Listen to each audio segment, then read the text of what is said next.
The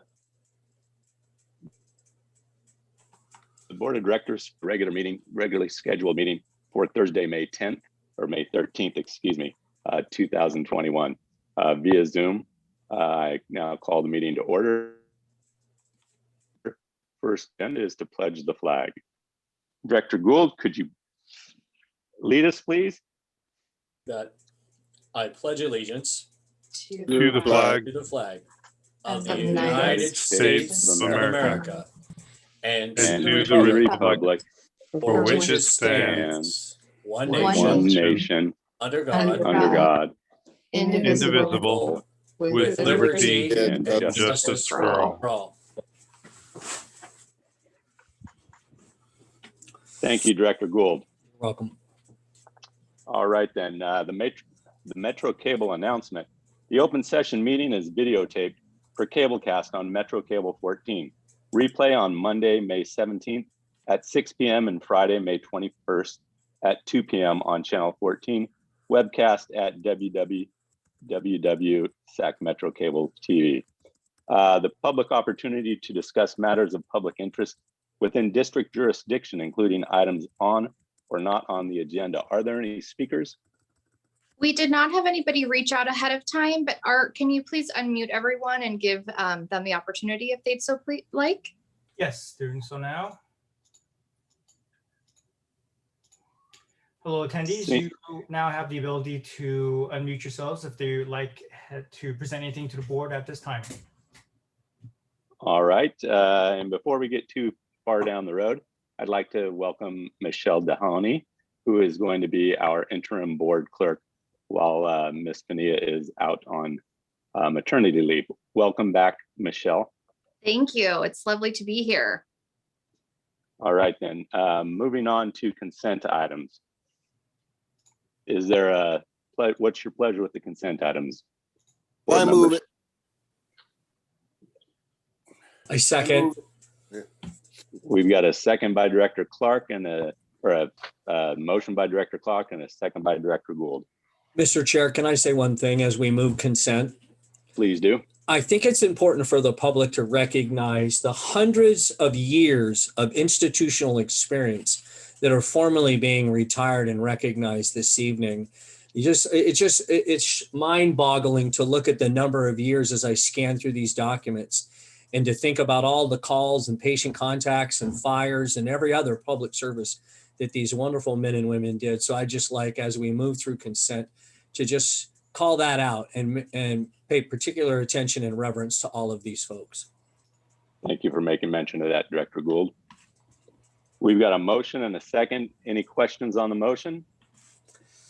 Madam Clerk, will you please call the roll? Absolutely. Director Gould? Aye. Wood? Aye. Sheets? You must be muted. Oh, I unmuted. Sorry. Aye. Okay. There you go. Director Jones? Aye. Director White? Aye. Clark? Aye. Sailors? Aye. Kelly? Aye. And Orzali is absent, so motion passes. We missed roll call, didn't we? Would it be an appropriate time to take roll? Sure, if you'd like to, absolutely. I should have called it early. I kind of think we just did, didn't we? We demo did, roll. yeah. We That's did okay. more or less. Yeah. That'll suffice if everybody's in agreement. All right. I was referring to just general roll for the board this evening. All right, so we are dispatched with consent. Moving on to public hearing for the Capitol Fire Facilities fee updates. And Ms. Dahoney, you are going to prompt the individuals that plan to speak on that issue. Is that correct? That's correct. Thank you. All right, thank you, President Kelly, and good evening again, directors. Like President Kelly mentioned, I'm happy to be back, and to all those who haven't met, it's nice to meet you. Michelle Dahoney, I'll be filling in for Melissa while she's on leave. So I wanted to go over just a brief overview of the public hearing for any who have not participated in one before. So we will be hearing the staff presentation and recommendation from Chief Development Officer Jeff Fry. Then the board will have the opportunity to ask questions about the presentation. Then I will call for any individual speaking in support. And then the board will also have the opportunity to ask questions of those individuals if there are any on the call. Then we'll be hearing from individuals speaking in opposition. And again, the board will have the opportunity to ask questions of them as well. Then there is the chance for rebuttal directly from Chief Development Officer Jeff Fry. Again, if we have any speakers on the subject, public input, and then I'll turn it back over to President Kelly for board questions, discussion, and then a motion. So are there any questions with regards to that process before I turn it over to Jeff Fry? No? Okay, excellent. So Jeff. Yeah, thank you, Madam Clerk, and good evening, directors, Chief Harms. As the clerk stated, I'm here to present the update to the Capital Fire Facilities Program, and I'm just going to share my screen here. And we will begin the presentation.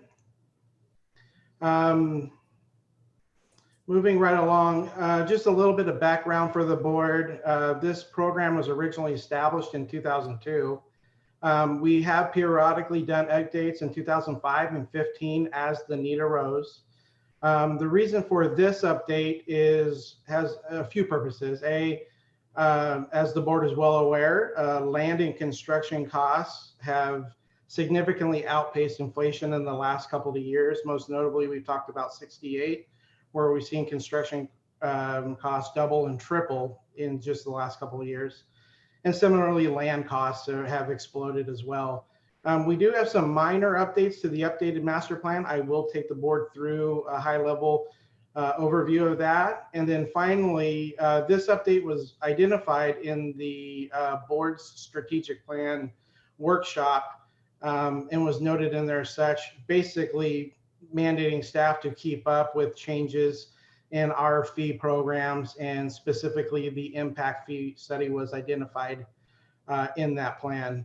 I do want to take a note here, slightly different than our other fee programs. We directly work with the county and the city of Citrus Heights to administer this program on our behalf. And please take note that the county of Sacramento administers the program for the city of Rancho Cordova. So that's an important factor in some of the next steps as we get to that point. So a little bit about the study, to just keep it pretty simple here. It's a Nexus study looking at a 20-year planning horizon, essentially 2020 through 2040.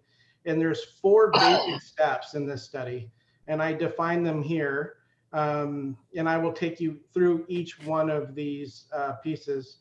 The first one, define level of service. The board had done that in 2010 when they adopted our response standard. We apply that response standard to proposed development. Largely master plan communities, we apply demographic data, population densities to determine the level of service. And that effectively is our master plan that we use. For this specifically, the second step for this study is then to catalog all of our existing and future facilities, and then ascertain the value of those facilities. Third step is to establish the existing population and then the population increase. And then finally, that's used to establish a per capita, if you will, the total costs, capital costs, divided by the population growth gives us that cost per capital, and that is applied then to development type to develop the fee schedule. I do want to point out here the big takeaway from this, I'm going to state early, is here in this last statement. Projected revenue is $90.6 million. However, that's only 24% of the estimated costs for our impact fee program. I think there's a couple of factors for that. One is our master plan likely looks past that 20-year window that's contemplated in this document. I would suggest is maybe a 30 or a 40-year plan, but also there are limitations in code, in law, that define how a Nexus study and this study is completed. And we are not allowed to impose a higher level of service or standard in growth areas as to what's compared to the service that's being provided today. So there are limitations to what we can charge new growth, and that's reflected here in this cap of $90.6 million. Moving on to the master plan update, just a real high level change. There's not a lot of changes from the 2014 plan. We did update station locations and then revised apparatus and equipment we need to serve true greenfield master plan developments. The big change this time around, I included station expansion and relocation. We've seen a lot of infill growth in the cities of Citrus Heights and North Highlands in that area. We hadn't contemplated that infill growth contributes to population growth, which contributes to call volume increases. And we are now seeing our engine companies and medic companies essentially being too busy in those areas. So we now need to plan for expansion and relocation related to growth as well. I do think this is going to be a trend moving forward with some of the legislation that's passed related to accessory units or granny flats. I do think we'll see this trend moving forward. And then I do want to tie these strategic documents to other identified in the board's plan. The standard of cover, which is a strategic document we're working on for this year, will take the information from the facility condition assessment, this study, and our master plan and identify specific needs, applying the response code. And then finally, that information will be included in our capital improvement plan. We're seeing that as a 2022 document, and that'll identify timing and funding. The CIP is a 5-year document to give the board some reference there. So quick update. This is looking at north areas specific to greenfield developments and station locations. We are recommending moving station 117 to the west to accommodate the future plans there in Alberta. Director Sailors, I will specifically point out for you that this new location gives us better north access to the county line. It's one of the few roads that are planned to cross the county line into the Placer County area and gives us direct access to our part of Placer County there. So I do think that's a notable move. This EA Future East Antelope Station is far off in the future. It's an infill station related to stations 25 and 26 being too busy. So I think this is really out of the planning horizon for this study. Here is all the growth that we're planning. I know this is hard to see, so bear with me here.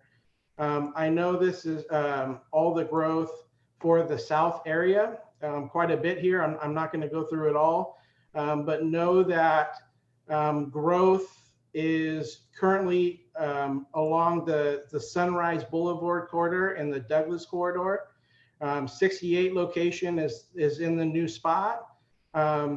We are seeing some new construction in the Rio del Oro, which we'll watch for new station location. But my big concern right now is down here in the south part in the Vineyard area with Future 18. Significant growth in that area, 400 lots subdivided early this year. And you will hear reports from me in the future about this station location. And just an overall picture here, this is the 20-year or 40-year outlook with all our existing and future stations. You can see we add battalions. Those are noted with the stars. And this is just a snapshot of what we expect the district to look like moving forward. So with that, I'll move on to the second step in the study, which is cataloging existing and future facilities. And I am briefly going to show you an exhibit from the study. And you should see on your screens here the attachment, which is included in the Nexus study. We spent quite a bit of time cataloging and establishing values for all of our existing stations, and that's reflected in the study. And then the second part in Exhibit B, or Attachment B, is the future facilities. we spent a lot of time creating nuances and breaking out certain costs to get a more accurate fee study that was conservative in nature, but still accomplish the district's needs. We did break out site improvement costs from building costs and other costs, simply because we have a number of stations that are in various phases of development. Some are temporary that need permanent, some are expansion stations, and then some are brand new development. So our approach to these costs were very specific to account for those nuances. I won't go through the entire list for equipment and vehicles. It's quite long, several pages long, but we did go through painstaking detail to make sure all of that is accounted for. And that is summarized here in these numbers. And again, we'll use those numbers for the current existing facilities, add the 20-year horizon costs, and that gives us half of this equation. Second half is focused on population. Pretty straightforward. We know our population today. We know how it's expected to grow. I pulled out these tables to explain those numbers. I do want to point out very specifically the change in employees at 21%. This is a little new for us. And this is relevant in the final fee factor, but just note that we are expecting a higher percentage and increase in employees than we are in our residential citizens as it pertains in growth. And that will be factored in the final calculation. I will show you that in a second.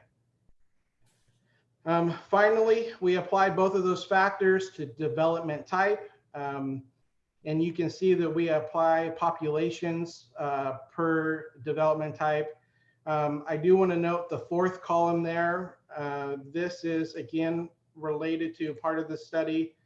You can see what's called a demand factor, excuse me. A demand factor which accounts for our call volume. So the consultants did a random sampling of our 2019 calls to see our responses to the different types of development, i.e. residential versus commercial. And I'll just give you an example here. If our makeup in our jurisdiction is 70% residential, 30% commercial, you would expect to see that 30% of our call volume is to commercial properties. In fact, our response to commercial properties was slightly higher. So this demand factor that you see in this column 4 here adjusts for that and slightly bumps up essentially the employees per unit to account for that. So finally, here is the updated impact fee. The relevant information here is the change from the existing fee to future. I would expect this, given all the factors that I alluded to earlier with the changes of costs and in the plan. You can see that the increase for commercial development is higher than residential development because of those two factors I mentioned. I think that may come as a bit of a shock to some of us, but I think with how I explained it, I think it's understandable. I do want to take one quick second here with the proposed increase and go back to the study itself and highlight our consultant team did a comparison of our updated fees to a number of departments in California, just kind of a reality check, if you will. And the most relevant here is Consumness right down south here in Elk Grove. And you can see that our proposed fees are in line with Consumness and some of the fees that are being charged here locally. So with that brief overview of the study, I do want to take a second and talk about procedurally what we're doing today and what we will do moving forward. There are various laws pertaining to updates and fee studies. After discussing this with Chief Council Labra, we applied 2 different areas of the government code which pertain to hearings for impact fee studies. The codes are not required to be applied twice. However, in an abundance of transparency, we are using both code sections, and I will explain that here. And I'll refer to Government Code 66018 by the last 2 numbers. 18 is a specific process. We can call it hearing light, if you will, where there's a notification twice, 5 days apart with 1 public hearing. We are using that process tonight. Those not necessarily required. We're doing it to be fully transparent in this update. What we'd like the board to do is pass a resolution tonight acknowledging the work that's been done, acknowledging that it is consistent with board policy and future direction as it pertains to our capital fee studies. And then we'd like to take that study, the updated fee schedule, and the agreement to the county into the city for final approval. As the land use authority, the county and the city of Citrus Heights are ultimately responsible for this program. So there is another government code section, which I'll refer to the last 2 numbers, 16, which is a higher standard. It's 2 meetings, 2 hearings, and I think there's public notices required with that. We intend to go through this process again at the county and at the city, and essentially ask them to recognize the work that the board is approved and move forward with the administration of the fee study if approved tonight. My intent is to have this effective July 1st and then be subject to the inflation factors that are in the study itself.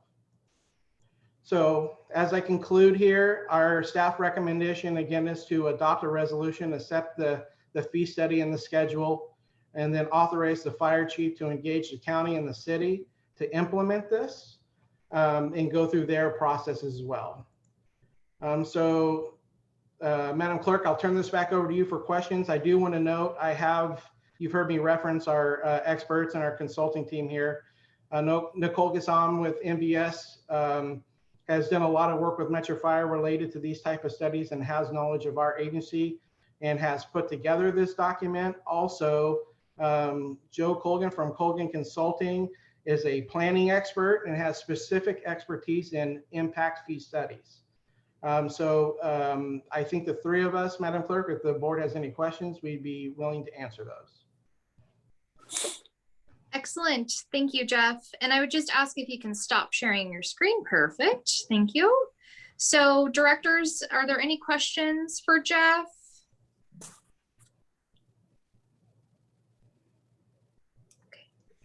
It looks like President Kelly, you're muted. Yeah. Are there any questions or comments from board members on the presentation that was just made? Being a public hearing, I have one question. Jeff, you alluded to the fact that this would be presented to the Board of Supervisors as well? Correct. And will you make that presentation at one of their board meetings? I expect so, as the essentially fire experts to the county. I have reached out to my counterparts at both the city of Citrus Heights and the county to start those discussions. And I didn't want to get too far ahead of the board's vote tonight. With the pending approval here, if approved, I will take up those conversations. Okay, apparently we have some hands raised. I don't know who's got their hands raised. It looks like Director Wood. All right, then I'll take Director Wood. Hey, Director Jones was ahead of me. Okay, I didn't see. I didn't We're see all any at the hands same raised. meeting. Go ahead. Right. Somebody speak up. All right. Well, thank you. I just want to say, Jeff, thanks for the work you and your team and consultants did. It's great to see this. I know there's a lot of work that went into it, but it's good that we're in front of this. I don't want to have any more problems with getting stations funded, and it looks like we're well on top of that. So thank you. Thank you, sir. Okay, Director Jones. Thank you, President Kelly. Hey, Mr. Fry, thank you for the postgraduate class in economic development tonight.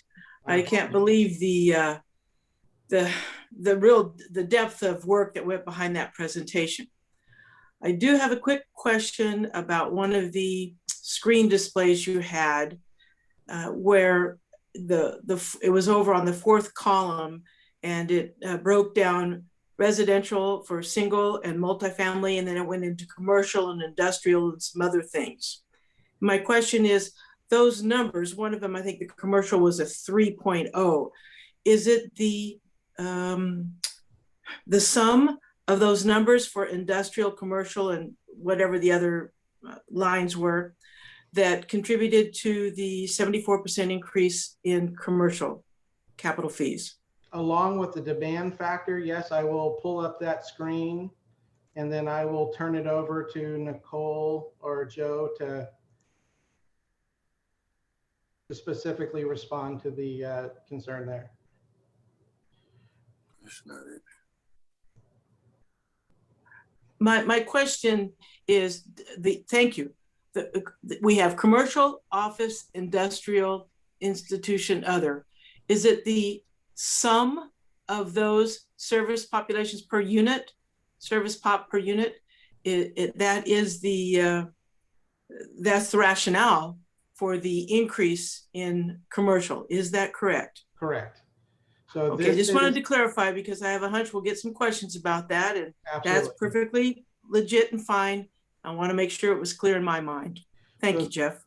I just want to be clear here. These are as Nicole and Joe conducted the study, these were the average density per 1,000 square feet of commercial dwelling that we would see.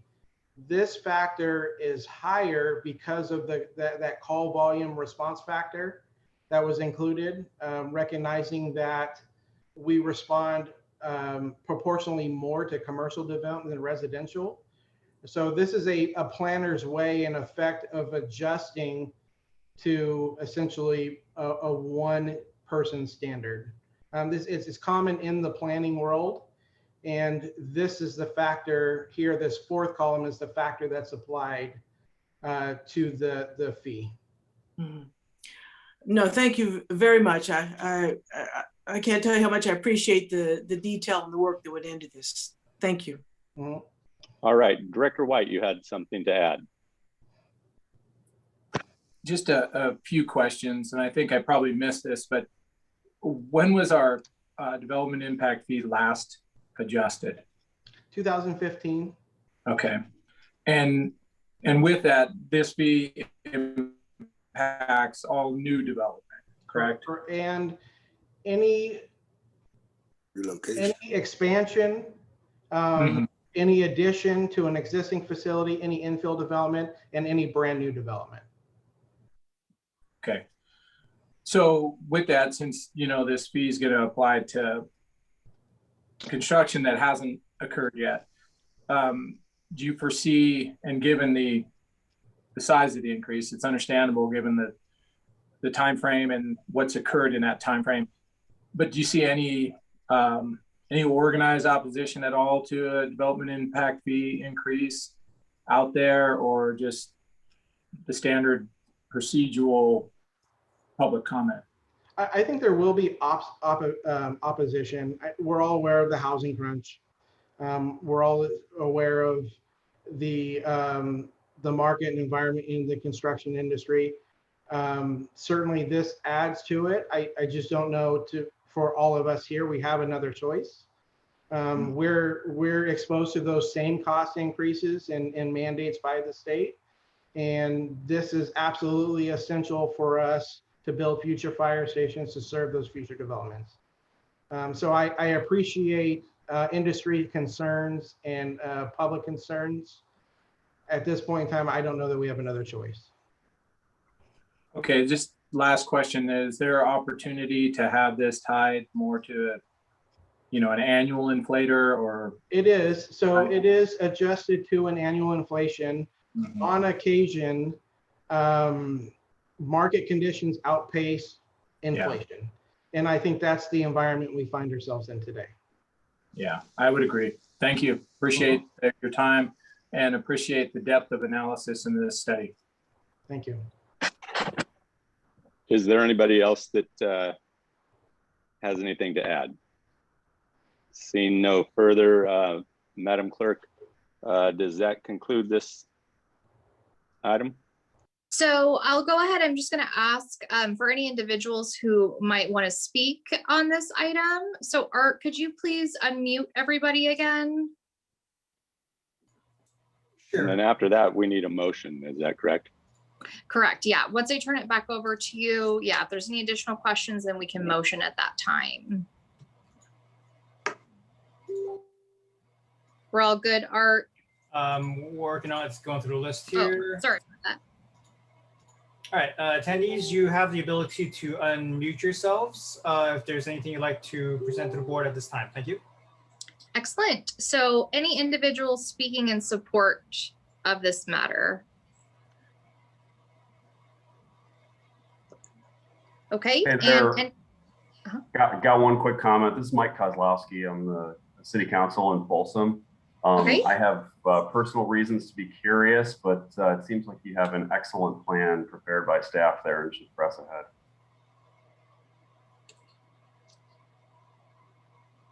excellent. Thank Thank you. you. And then any questions for Mr. Kozlowski? Okay, any individuals speaking in opposition? Okay. And is there anybody else who would like to mention anything as far as public input goes? All right, President Kelly, I'm going to turn it back over to you for any further questions, discussion, and the motion. All right. I would entertain a motion to accept the capital fire facilities fee schedule for the new construction and development within the district. Mr. Chair, I so move. This is Director Jones. Thank you, Second. Director. Second, We have, Director. we have a motion by Director Jones and a second by Director Clark. Madam Clerk, will you please call the roll? Director Gould. Aye. Director Orzali is absent. Director Wood. Aye. Sheets. Aye. Jones. Aye. White. Aye. Clark. Aye. Sailors.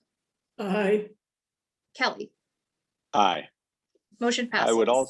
I would also entertain a motion that would authorize the fire chief to engage the County of Sacramento and the City of Citrus Heights to implement and administer the district's updated capital fire facilities fee. Mr. Chair, I'll make that motion. I'll second. We have a motion by Director Wood and a second by Director Jones. Madam Clerk, will you please call the roll? Director Gould. Still aye. Orzali is absent. Wood. Aye. Sheets. Aye. Jones. Aye. White. Aye. Clark. Aye. Sailors. Aye. Kelly. Aye. Motion passes. All right. Thank you, directors.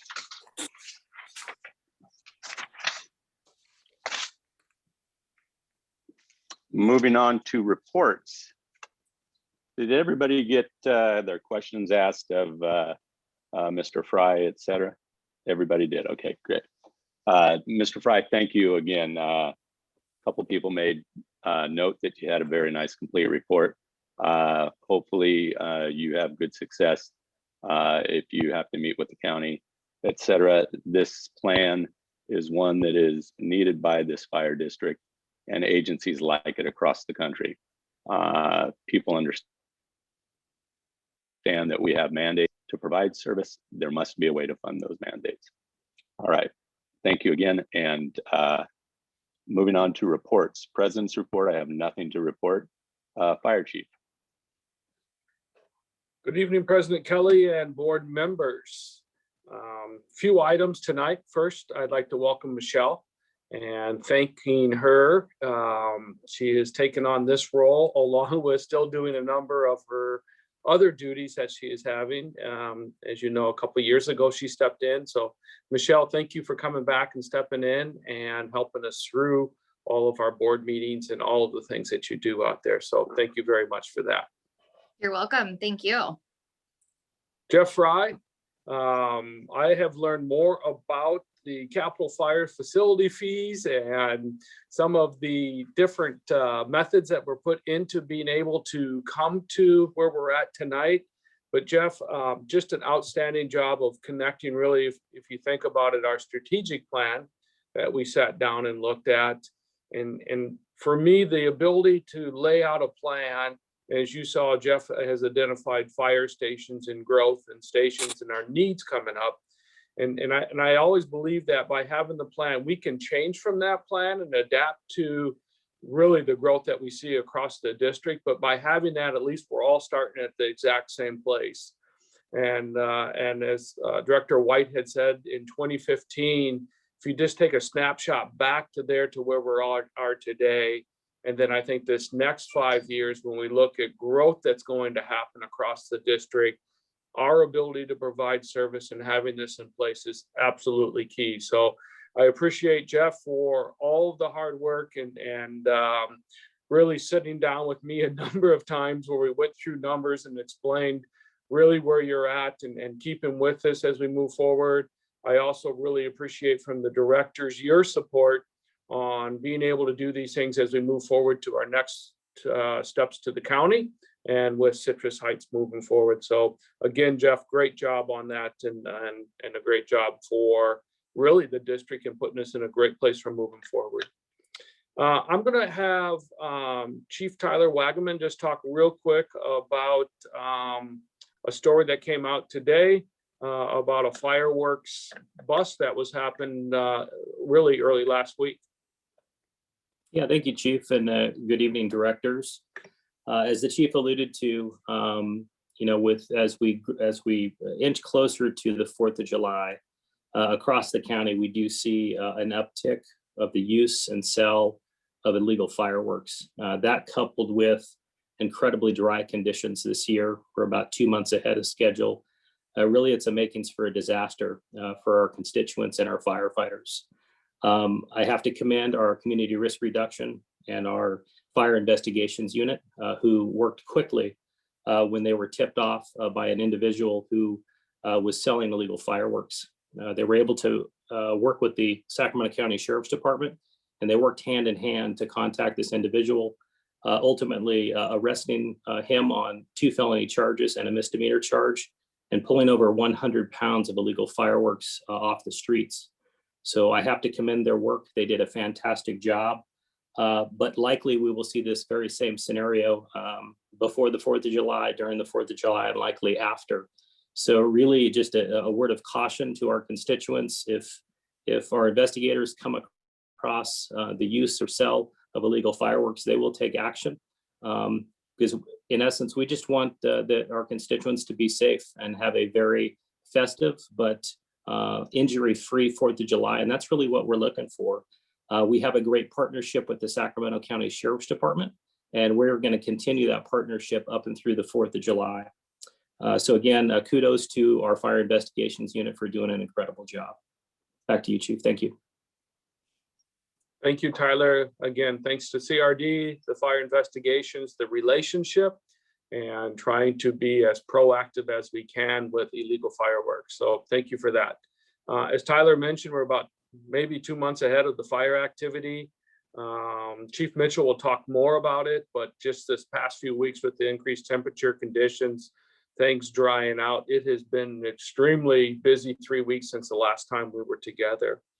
As far as myself, a lot of meetings and a lot of things happening across the district.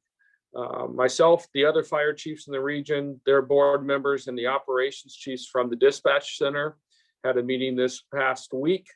We sat down and talked about really a lot of the operations that are happening over there, some of the funding challenges that we are having.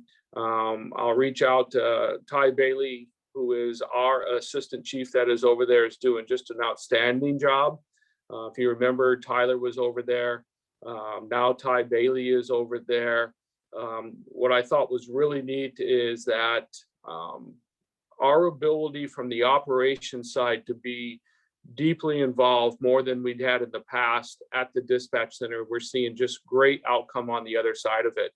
And one of the things that came out of the meeting, which I thought was really good, was a request that we had been leaning towards, but also a request and acceptance from the other side, was during the 4th of July on the, I think it was the 2nd, 3rd, and 4th, we are looking at assigning command officers into the dispatch center. And so again, not to be a dispatcher, but to be able to have that presence of the operational side, look at the calls, look at the volume, look at what is happening, and be able to make real on-time, on-scene decisions on our dispatching calls, supporting crews from an operational point of view. I think that's just going to be great for us as a region as we move forward with that. So Ty, thank you for those things that you're doing over there. On Monday at Station 114, we had a labor management meeting. We had ourselves, labor, the staffers from Station 114. Station 114 is the station that staffs the district. And we looked at our concerns as far as staffing, browning out companies. We had some challenges in 2020 that rolled over to 2021. Chief Mitchell will talk more about that. But myself and the deputies, along with the leadership from 522, I think whenever we come together like that, we can solve problems as we move forward. We can identify those things. And again, Chief Mitchell will talk more about that. Some reassignment opportunities. The EMS shift captains are both been advertised, or one has been advertised. There are 2 day captains that will be advertised here real soon. Engineer Todd Lanigan retired effective May 1st. Todd had 19 years on the job. I called and wished him well as he moves on. We had a new hire over in the facilities, a technician. His name is Tim Miller. He has just a ton of background experience, and he is just going to be a great team member over there. Unfortunately, because of COVID, I haven't had a chance to meet Tim yet, but I look forward to meeting him real soon. Some of the meetings that we attended was that we finished up our Chiefs forums. There were 7 sessions in total. We completed those in April and the 1st of May. The response back from the membership has been just very positive. It is one of the things that we do twice a year, and our goal to keep transparent, open communications with the members. The 2 of the meetings are now posted online internally, along with a document that is posted about all the talking points and questions that were sent into it. So if somebody missed a meeting, they can go back and watch it. Or if there's a certain thing that they're looking for a talking point, those are also available that are out there. Myself with Director Wood, Director Jones, and staff had our 2x2 meeting with Rancho Cordova. We talked about response stats, the Mobile Integrated Health Community Annual Community Report, a number of other updates. I'll let the directors talk more about that as we move forward. Completed the California and the IFC Metro Fire Chief conference calls. I had an opportunity yesterday morning to meet with County Supervisor Rich Desmond. Rich and I had coffee and just really talked about it, just a number of issues across the district. He has, in his first part here, has been just a great supporter of Metro Fire with his background in public safety as a CHP officer. He really understands kind of our side of it, and really, I think, is going to be a great supporter for us for the next 4 years over there. And lastly, at last night's South Placer Fire District, during public comment, I talked to the board and spoke about our interest in forming a study committee. If there was an opportunity for South Placer and Metro to work together in moving forward. They could not comment in that meeting, but it was asked to be put on the next agenda for a study, possibility of a study committee being formed for moving forward with South Placer and Metro Fire. That ends my portion of the report, unless anybody has a question for me. Does anybody have anything to ask the chief? Seeing no questions for the chief, is there a What are we looking for? I'll turn Operations it over report, to, Chief. Chief Mitchell. Okay, thank you. All right. Thanks, President Kelly. Good evening. Good evening, directors, Chief Harms and all. Appreciate the time tonight. Deputy Chief Adam Mitchell of Operations. I got a few items for you. We'll start off first with the EMS division. First off, we have a current academy, a single role paramedic academy that's going on, and it's finishing up their second week there. We have 5 members in that. Everything is going very, very well.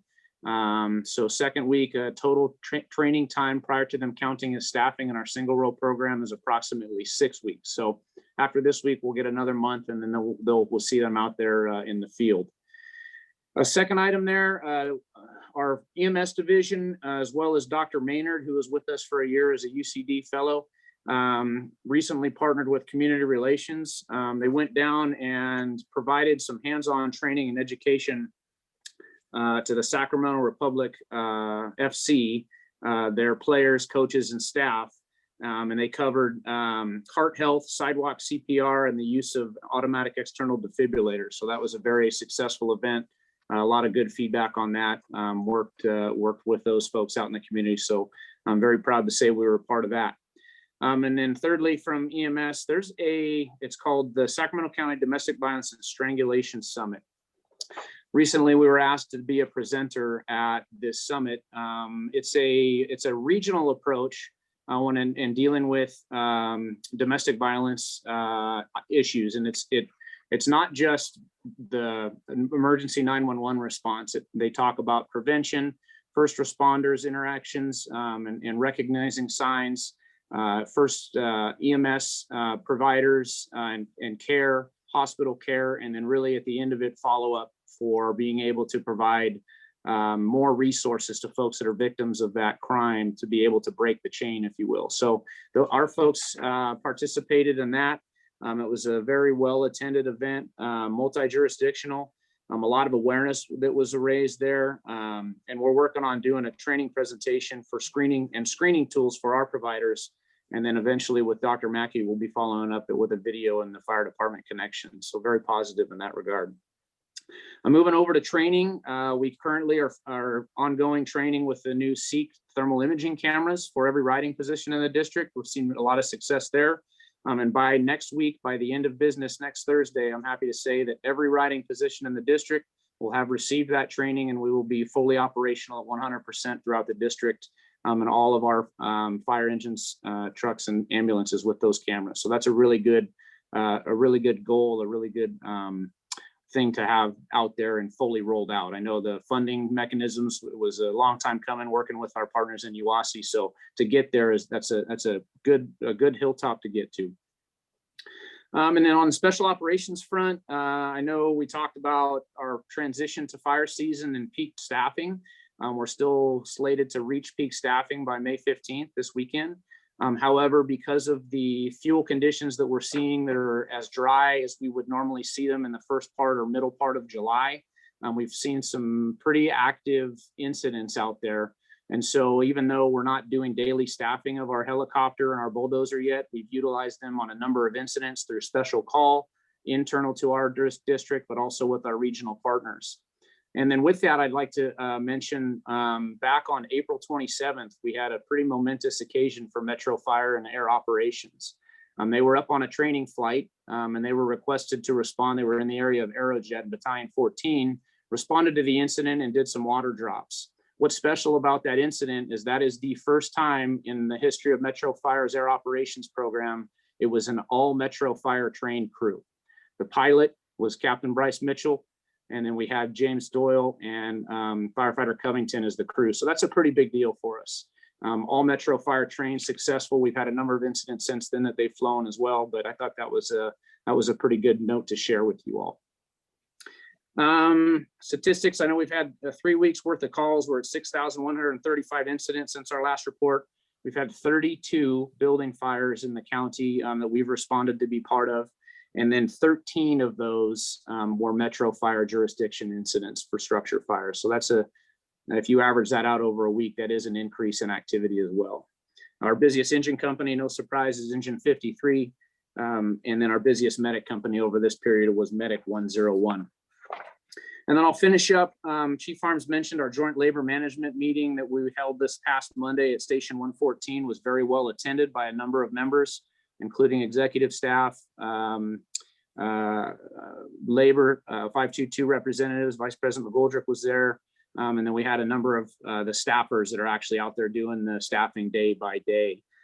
We mentioned about COVID and some of the challenges that you're all aware of and being able to staff our stations over that time, but we continue to see the trend as we get out of the pandemic restrictions here about challenges with being able to backfill and put firefighters in our stations to make sure we're maintaining that service delivery is number one. So we looked at combined data from January 1st and recognized that there's some trends out there that we need to address. And so during this meeting, we identified a number of action items for us to move forward on and roll out to get some proactive measures in place as we move towards the heart of fire season and vacation season over summer, to be able to make sure our stations are fully staffed, providing that service as our number one priority. A lot of good discussion occurred. Like I said, we came up with a lot of individual action items. It's a comprehensive approach. It goes from day assignments and making sure that we're fully using our folks efficiently in the correct ranks, putting them back in position to be able to staff fire stations where necessary, from leave usage and entry and some processes in place to make sure that we're looking at all those things to do our best at putting as many mitigations in place going through the busy season and keeping our station staffed. So the details of all that, I know right now labor management is jointly looking at what that plan looks like. There's a group that worked all week this week on putting the final plan together. And then by next week, we will have that plan finalized. And then I know Vice President McGoldrick and Chief Harms will be doing a video, and we will roll that plan out next week, finalized, and then we will begin that process starting May 24th. And we'll take that all the way through the end of the year and make sure that we're evaluating the benchmarks and that it is having the desired effect of staffing our stations full time. So more details to come on that once we get that out there. But I would like to say a big thank you. I know Vice President McGoldrick is on for the collaborative effort between us and 522 on working through those challenges and coming up with a good comprehensive plan. So that's it from me into my report. I'm happy to take any questions there is. If I'll turn it back over to you, President Kelly. Does anybody have any questions of Chief Mitchell? Seeing none, thank you for your report. It looks like Director White has his hand raised. You got a pipe in there, Director White. Go ahead, Director White. Michelle, I think that's been up since the before. Okay, so the perfect presentation. So okay, thank you again, Chief White. Anything else, Chief Harms? Move on to good. Okay. Move on to Firefighters Local 522 Vice President McGoldrick. Good evening, President Kelly and Board of Directors. You've heard most of this already tonight. We are having some significant staffing issues. I would just like to reassure you that our goal is to be 100% staffed. This is not a problem isolated to Metro Fire. This is not only regional, but statewide and industry-wide. I think we came up with some options that will work in the short term. I think remonitoring and reevaluating constantly is going to be key to success. A few other things I wanted to bring up. I really need to thank Dustin Rodriguez, working with the Deferred Comp Committee. He brought to our attention the need for a 529 plan, and I need to thank the administration for helping us move that forward so we can prepare our young folks with a success plan for children's education plans. So that's a good thing. Also, very happy to hear that Nationwide is going to be moving forward with our deferred comp program. I've been through under the umbrella of 4 or 5 in my career path, and Nationwide has worked out very well, and it's a great option for our employees. And that is all I have tonight, unless you have any questions. Oh, I forgot one thing. The BC Academy is happening next week. I just wanted to wish good luck to all the BC candidates that are moving forward in their career. Thank you. No, Nationwide is on your side, Mike. It is. It's on my side, I can tell you that. Pardon me. All right, moving on to the executive committee. Executive committee has not met. Moving on to the Communication Center JPA. Chief Wagman. Good evening again, President Kelly, Directors, Fire Chief Harms. Tyler Wagaman, Deputy Chief Support Services, speaking on behalf of the Dispatch Board, which we last met on May 11th. During that meeting, we did approve an update to our purchasing and procurement policy. So thank you to Aaron Castleberry for making that note for the comm center. We wanted to make sure that we were better in alignment to receive hopefully some future SHISH-GAP funding to help fund some of our software needs. The Academy is doing well. Academy 21-1, they did graduate 5, and they're entering their 3rd week into call taker training. So a big congratulations to the 5 new dispatchers. And we already have another Academy scheduled, Academy 21-2, slated to start with 4 recruits in August. So a lot of moving parts over at the comm center. As Chief Harms alluded to, Chief Bailey is doing an incredible job over there, pushing that agency forward. I want to talk about statistics just for a moment, and it really ties into Chief Mitchell's report and the increase in call volume. When I looked at some recent stats, which were April, and these are phone calls coming in and out of the comm center, they broke a record in April, had a total of 40,277 phone calls. So I had to pull out my calculator and do some math because I wanted to see how many calls they were taking. And what I came up with was 0.93 calls per minute. That's in a 24-hour period. In other words, the phone never stops ringing. It is a busy, busy comm center in a very busy place, and we can continue to get busier each and every day. So we're going to continue the hiring. We're going to continue to look at technologies that can help us overcome the increased call volume to make sure that we continue to meet the call for duty as people call 911, they need our services. That concludes my report, and our board's going to meet again on June 8th. Thank you. Chief Wagaman, thank you for your report. Moving on to the California Fire and Rescue Training JPA. Chief Harms. Good evening again, Directors. Training JPA met on June 17th. The Executive Director report was about a little bit about the training opportunities that were out there and being delivered. But a challenge with building security over at Gold Canal is that they've had a number of break-ins that have happened over there, and they're working on some security issues that they're having. He also talked about a review of the payroll, OT usage, and some control mechanisms that they have implemented over there as far as payroll goes. The budget report in the 3rd quarter was at 81%. That is on track of where they expected to be. They expect to end the year on budget. And as far as training in the 3rd quarter, they had 294 students while still maintaining all COVID restrictions. They offered 17 courses, had a revenue of about $93,000 and expenses of about $72,000.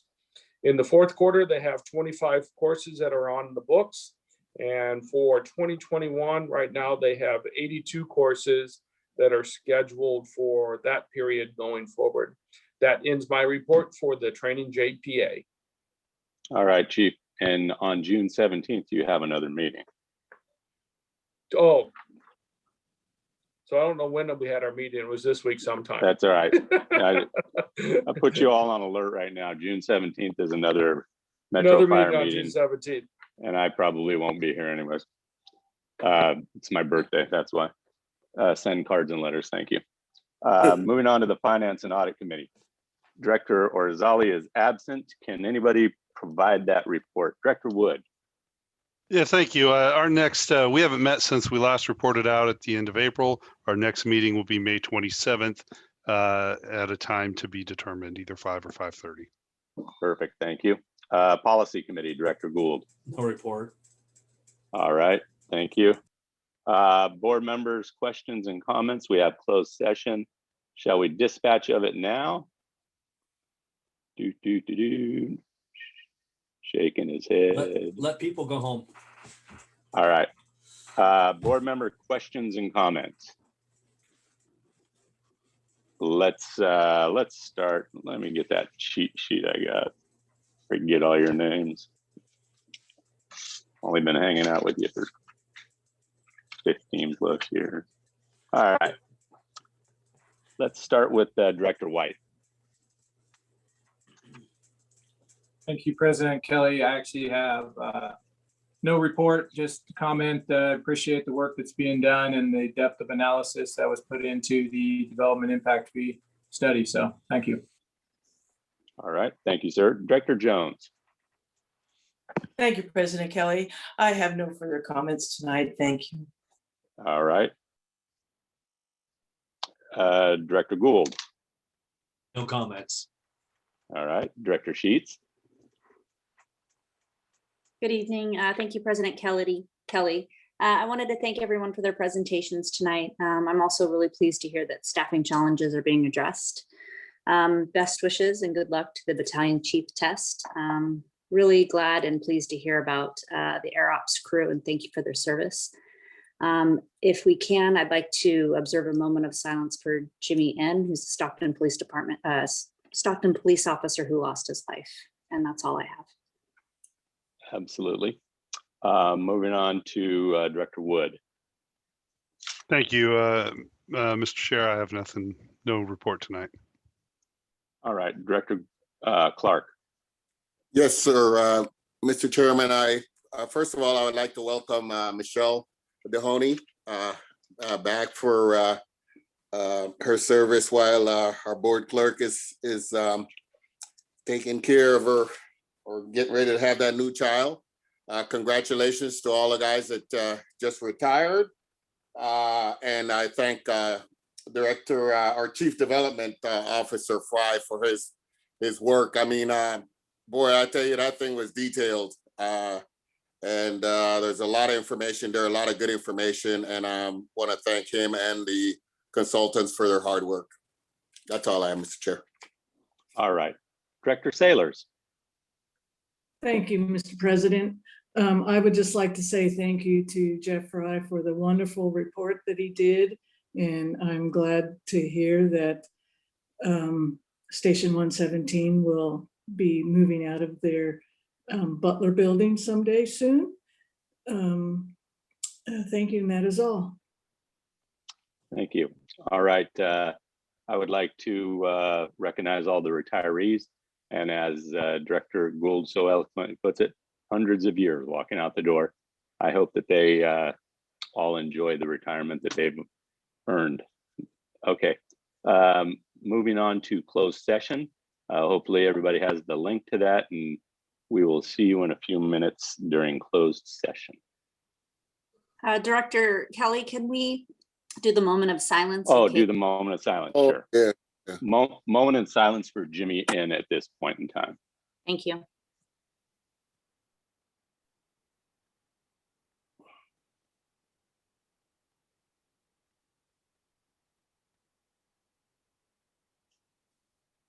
All right. Thank you.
Mr. Lawver, do you need to report out?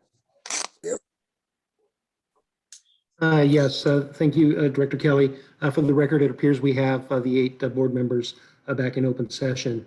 This is a report out from the closed session. The board met in closed session concerning the workers' compensation claim of employee Eric Kellenberger. The board voted to provide authority to its third-party administrator to effectuate a settlement of that employee's workers' compensation claim. On the second item, conference with Labor Negotiator, the board met with its designated Labor Negotiator, Mr. Hughes, for discussion with respect to the employee organization set forth in the closed session agenda. No reportable action was taken. Thank you, Director. Thank you. Directors, I think that's all the business that we had this evening. We've gone through our questions and comments. I hope that you all have a good evening, and we will see you in a couple of weeks. See everybody. Thank you. Goodbye, Thank you. everybody. Good evening. Stay safe. Good night. Good night, everyone.